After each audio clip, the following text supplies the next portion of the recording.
एक शहर में मनीष अपनी बीवी नीलम के साथ रहता था। मनीष और नीलम दोनों ही शहर में नौकरी किया करते। एक दिन अचानक मनीष को पार्टी के लिए रात में जाना पड़ता है। मनीष अपने साथ नीलम को भी जाने को बोलता है।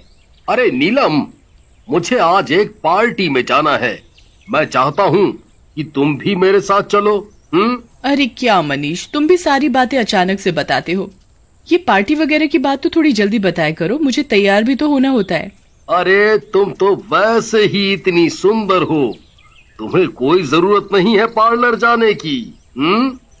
नहीं, मुझे पार्लर तो जाना ही पड़ेगा। मेरी आईब्रोज देखो कितनी बुरी हो गई हैं। साथ ही कटाई करवा कर एक नया सा लुक लूंगी। वो तो ठीक है, पर रात के समय कौन सा पार्लर खुला होता है? अरे मैंने एक पार्लर देखा है, वो देर रात तक खुला रहता है। ऐसा करती हूँ, मैं घर से ड्रेस पहन लेती हूँ, रास्ते में ही पार्लर से थोड़ा टचअप लेते हुए पार्टी में निकल जाएंगे। जैसा तुम्हें ठीक लगे, बस तुम तैयार होने में ज्यादा देर मत लगाना। नीलम जल्दी से अपनी ड्रेस पहनती है और वो और मनीष गाड़ी में पार्लर के लिए निकल पड़ते हैं। थोड़ी ही देर बाद नीलम को पार्लर दिख जाता है। अरे मनीष, गाड़ी रोको, यही है वो पार्लर जिसकी बात कर रही हूँ। देखो, ये पार्लर खुला ही हुआ है, मैंने तुम्हें बताया था ना। मनीष पार्लर को देखकर हैरान हो जाता है। अरे तुम्हारी बात तो ठीक है, पर इस समय आधी रात में ये कौन है जो पार्लर खोलकर बैठा है? और इस समय कौन आता होगा पार्लर में तैयार होने? अरे तुम ये सब बातें छोड़ो, हमारा तो आज का काम हो गया ना। तुम बस यहाँ 5 मिनट रुको, बस मैं यूं गई और यूं आई। ये बोलकर नीलम गाड़ी से उतर जाती है और पार्लर में चली जाती है। नीलम के पार्लर में घुसते ही एक औरत उसके पास आती है। जी मैडम, बताइए आपको क्या करवाना है? मुझे अपने आईब्रोज और हेयर कट करवाना है, और आप थोड़ा जल्दी कीजिए, मुझे अभी पार्टी के लिए निकलना है। जी मैडम, बिल्कुल ठीक है। आज हमारे यहाँ एक ऑफर निकला हुआ है, आपको हेयर कट के साथ एक फेशियल फ्री मिलेगा। ये सुनकर नीलम बहुत खुश हो जाती है। ये तो बहुत अच्छा ऑफर है, पर मुझे जल्दी निकलना है। मैडम आप चिंता मत करिए, मैं आपका फेशियल, हेयर कट सब कुछ बहुत जल्दी कर दूंगी, मुझे बस 10 मिनट लगेंगे सब करने में। ठीक है मैडम, बस हमारी एक शर्त है, आप अपनी आंखें बिल्कुल बंद रखेंगे और तब तक नहीं खोलेंगी जब तक मैं ना बोलूं। मैं चाहती हूँ कि आप खुद को पूरा एक बार में देखें जब सब काम हो जाए। ठीक है। नीलम जैसे ही आंखें बंद करती है, वो औरत चुड़ैल का रूप ले लेती है और वो चुड़ैल नीलम की आईब्रोज बिल्कुल गायब कर देती है। साथ ही उसके बालों में अजीब सा हेयर कट दे देती है। वो नीलम को आधा गंजा और आधे सिर पर बाल दे देती है। ये करने के बाद वो चुड़ैल नीलम के फेशियल करने लग जाती है। नीलम का फेशियल हो ही रहा होता है, तभी नीलम को अपने चेहरे पर बहुत जोर की खारिश होने लगती है। अरे मैडम, आपने ये कैसी क्रीम लगा दी? मेरे को बहुत ज्यादा जलन हो रही है, ऐसा ना हो कि मेरा चेहरा खराब हो जाए। नहीं मैडम, ऐसा कुछ नहीं होगा, बल्कि ये क्रीम तो बहुत अच्छी है। ये आपकी डेड स्किन निकल रही है, इसलिए आपको लगाने से जलन हो रही है, पर आप ज्यादा चिंता ना करें। नीलम का फेशियल करते करते उसके पार्लर की लाइट चली जाती है। अरे ये क्या हो गया? मेरे मुंह पर तो क्रीम लगी रह गई और यहाँ लाइट भी चली गई। नीलम जैसे ही अपनी आंख खोलती है तो उसे अपने सामने चुड़ैल दिखाई देती है। ये देखकर नीलम बहुत डर जाती है। वो बहुत जोर से चिल्लाती है और वहीं बेहोश हो जाती है। ये कैसी पागल औरत है, इसको नहीं पता रात में कोई पार्लर नहीं खुलता। ये इस टाइम मेरे पास आ गई है। मैं तो रोज ही किसी न किसी कस्टमर की आस में बैठी रहती हूँ। मुझे बहुत मजा आता है सबकी शक्ल बिगाड़ने में। नीचे मनीष गाड़ी में बैठ इन सब बातों से अनजान होता है। वो नीलम को फोन लगाता है। नीलम उसका फोन नहीं उठाती। कुछ तो गड़बड़ लग रही है। ये नीलम मेरा फोन क्यों नहीं उठा रही? ओहो, पार्टी के लिए भी लेट हुआ जा रहा हूँ। लगता है मुझे ही ऊपर जाकर देखना पड़ेगा। मनीष गाड़ी से बाहर नीलम को पार्लर देखने के लिए उतरता है।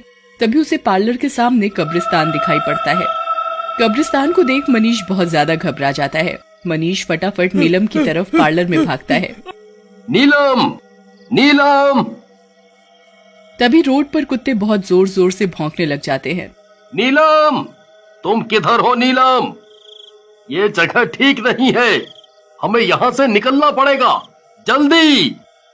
मनीष जैसे तैसे कर पार्लर में पहुंच जाता है। वो उधर चुड़ैल को देख सकपका जाता है। वो देखता है कि चुड़ैल ने नीलम के साथ कुछ कर दिया है। नीलम जमीन पर लेटी पड़ी है, वो आधी टकली हुई पड़ी है।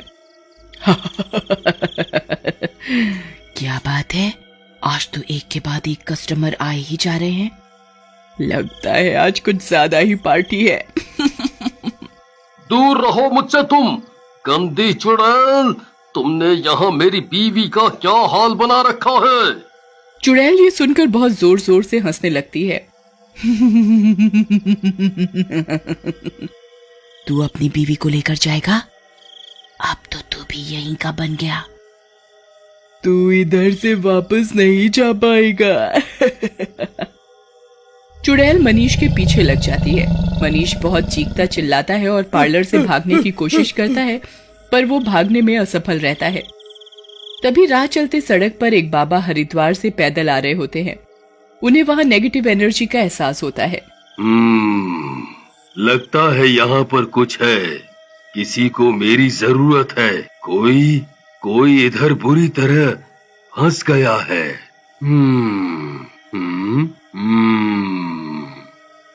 वो बाबा चारों तरफ देखते हैं तो उसे एकदम से पार्लर दिख जाता है।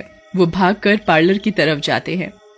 वो उधर जाकर देखते हैं कि चुड़ैल ने मनीष और नीलम को पकड़ रखा है। ए बाबा, कौन है तू? किधर से आया है? यहाँ तुझे क्या काम है? मैं यहाँ तेरा खात्मा करने आया हूँ। तू मेरा कुछ नहीं बिगाड़ पाएगा बाबा। मेरे अंदर बहुत शक्तियाँ हैं, ऐसे मुझे मारना बहुत मुश्किल है। ये तेरे बस की बात नहीं है बूढ़े। चुड़ैल का बूढ़ा शब्द सुनकर बाबा आग बबूला हो जाता है। बाबा हमें बचा लो इस चुड़ैल से, बाबा बचा लो। बाबा ये मुझे और मेरी बीवी को मार डालेगी। बाबा बचा लो, बाबा बचा लो हमें, बाबा बचा लो। तू चिंता मत कर बच्चे, ये चुड़ैल ही मरेगी। मैं तुझे और तेरी बीवी को कुछ नहीं होने दूंगा। बाबा उधर ही चुड़ैल के पार्लर में एक भी पल खराब ना करते हुए मंत्र जोर जोर से पढ़ने लगते हैं और हरिद्वार से लाया गंगा जल वो मनीष और उसकी बीवी नीलम पर छिड़क देता है। गंगा जल के छिड़काव से ही नीलम और मनीष एकदम उठकर खड़े हो जाते हैं। ये देखकर चुड़ैल बहुत जोर से चिल्लाने लगती है। हे बाबा, ये तो क्या कर रहा है? तू मेरी मेहनत पर पानी क्यों फेर रहा है? तेरा तो मैं खात्मा करके ही रहूंगा चुड़ैल। ये ले। बाबा चुड़ैल के ऊपर भी गंगा जल का छिड़काव करता है। गंगा जल के छिड़कते ही चुड़ैल बहुत जोर जोर से रोने लग जाती है, साथ ही उसका शरीर जलने लगता है। अरे कोई है, मुझे बचाओ, कोई है, मुझे बचाओ, मैं मर रही हूँ, कोई मुझे बचा लो। तुझे कोई नहीं बचाएगा। अब तो तेरी आत्मा को मैं शांति देकर ही सांस लूंगा। देखते ही देखते चुड़ैल आग में जलकर भस्म हो जाती है और बाबा नीलम के साथ साथ मनीष की भी जान बचा लेते हैं। नीलम और मनीष बाबा का बहुत बहुत धन्यवाद करते हैं कि बाबा ने उनकी जिंदगी बचाई और वो दोनों अपने घर की तरफ लौट जाते हैं।